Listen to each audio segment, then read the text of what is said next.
Sir, నాకు sugar ఉంది, నేను ఫ్రూట్స్ తినొచ్చా? ఇది డయాబెటిక్ పేషెంట్స్కి ఉండే కామన్ డౌట్.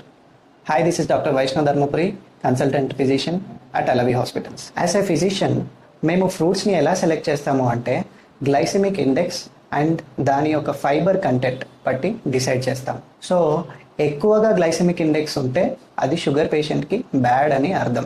ఈ టాప్ 5 ఫ్రూట్స్ అనేటివి based on glycemic index, fibre content and common పీపుల్కి అందుబాటులో ఉండేటివి. సో దీని ఆధారంగా టాప్ 5 ఆర్డర్ని మనము ఈ వీడియోలో తెలుసుకుందాం. Top 5 papaya. దీని గ్లైసెమిక్ ఇండెక్స్ వచ్చేసి 50 to 55 అండ్ దీంట్లో vitamin A and vitamin E అనేది చాలా ఎక్కువగా ఉంటుంది. And 4th one pomegranate.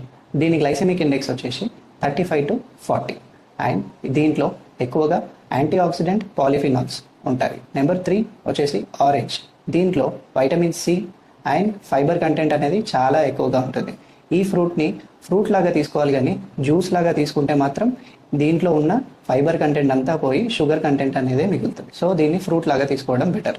Second one వచ్చేసి యాపిల్. దీని గ్లైసెమిక్ ఇండెక్స్ వచ్చేసి 35 to 40 ఉంటుంది. దీంట్లో కూడా పాలిఫినాల్స్, యాంటీ ఆక్సిడెంట్స్ ఉంటాయి. డైలీ 1 యాపిల్ తీసుకుంటే సరిపోతుంది. అండ్ దట్ టు స్నాక్ లాగా తీసుకోవాలి దీన్ని. అండ్ నెంబర్ 1 వచ్చేసి గువా అంటే జామ పండు. ఈ జామ పండులో గ్లైసెమిక్ ఇండెక్స్ అనేది చాలా తక్కువగా 12 to 25 ఉంటుంది.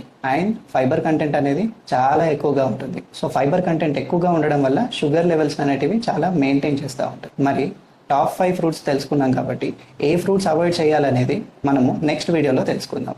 సో అంతవరకు save this reel. Thank you.